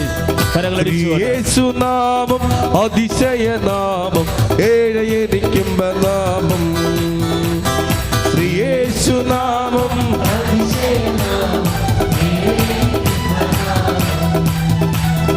എണ്ണമില്ല പാപം എന്നിൽ നിന്നു നീക്കാം, എന്നിൽ കനിഞ്ഞ നാമം. എണ്ണമില്ല പാപം എന്നിൽ നിന്നു നീക്കാം, എന്നിൽ കനിഞ്ഞ നാമം. അന്യനെന്ന മേലെഴുത്തു എന്നേക്കുമായി വായിച്ചു തന്ന ഉന്നതന്റെ വന്യനാമം. അന്യനെന്ന മേലെടുത്തു എന്നേക്കുമായി വായിച്ചു തന്ന ഉന്നതന്റെ വന്യനാമം. യേശുനാമം അതിശയനാമം, ഏഴയനിക്കുമ്പ നാമം. യേശുനാമം അതിശയനാമം, ഏഴയനിക്കുമ്പ നാമം. പരിശുദ്ധ പരമദിവ്യകാരുണ്യത്തിന് പരിശുദ്ധ പരമദിവ്യകാരുണ്യത്തിന്. പ്രിയമുള്ളവരെ, വേണ്ടത്ര വരുമാനമില്ലാത്തവരെ, നിങ്ങൾ അച്ഛന് ഈശോ ഓർപ്പിച്ച് തരുന്നതനുസരിച്ച് ഞാൻ പ്രാർത്ഥിക്കുമ്പോൾ മറ്റുള്ളവർക്ക് വരുമാനമുള്ളവർ ഇതെൻ്റെ കാര്യമല്ല എന്ന് വിചാരിച്ചുകൊണ്ട് ഇരിക്കരുത്. ഇവിടെ നമ്മളെല്ലാം ദൈവത്തിൻ്റെ മക്കളാണ്. ഇവിടെയുള്ള കുറേ അധികം ആൾക്കാരുടെ സങ്കടങ്ങളായിരിക്കും ഇപ്പോൾ ഈശോ ഓർപ്പിക്കണത്. അപ്പം മറ്റുള്ളവരും അവർക്ക് വേണ്ടി പ്രാർത്ഥിച്ചേക്കണം. അച്ഛൻ പ്രാർത്ഥിക്കുമ്പോൾ യേശുവേ സ്വസ്ത്രം, യേശുവേ നന്ദി, അല്ലെങ്കിൽ യേശുവേ ആരാധന എന്ന് പറഞ്ഞുകൊണ്ട് ഈ ദൈവത്തെ സ്തുതിച്ചുകൊണ്ടിരിക്കണം. കർത്താവ്, ചെറിയ വരുമാനക്കാർ കിട്ടിയ വരുമാനം കൊണ്ട് ചില വീട്ടിലെ കാര്യം നടക്കാതെ വിഷമിക്കുന്നവരെ, പുതിയൊരു വരുമാനത്തിന് വേണ്ടി ആഗ്രഹിക്കുന്നവരെ, എന്ത് ചെയ്യണമെന്ന് അറിയാൻ പാടില്ലാത്തവർ, മക്കൾ തെറ്റായ പ്രണയബന്ധത്തിൽ കുടുങ്ങി മൊബൈലിനൊക്കെ അടിപ്പെട്ടിട്ട് മക്കളുമായിട്ട് ഭയങ്കര സ്റ്റണ്ടും സമാധാനം നഷ്ടപ്പെട്ടവർ, മദ്യപാനികൾ, മക്കൾ പോലും മദ്യപിച്ചിട്ട് കുടുംബത്തെ കൈകാര്യം ചെയ്യാൻ പറ്റാതെ ഇരിക്കുന്നവർ, ഈശോ അങ്ങനെ വിശുദ്ധമായ രക്തം കർത്താവേ, അങ്ങനെ മക്കളിലെ വിശുദ്ധ രക്തം കർത്താവേ, ഭവനത്തെ തളിക്കണമേ കർത്താവേ, പൈശാചിക ബന്ധനങ്ങള് യേശുനാമത്തില് സൗഖ്യമാകട്ടെ. ഹല്ലേലൂയ. കരങ്ങൾ ഉയർത്തിക്കൊണ്ട് സ്തുതിക്കട്ടെ. Hallelujah, hallelujah, hallelujah, hallelujah, hallelujah, hallelujah.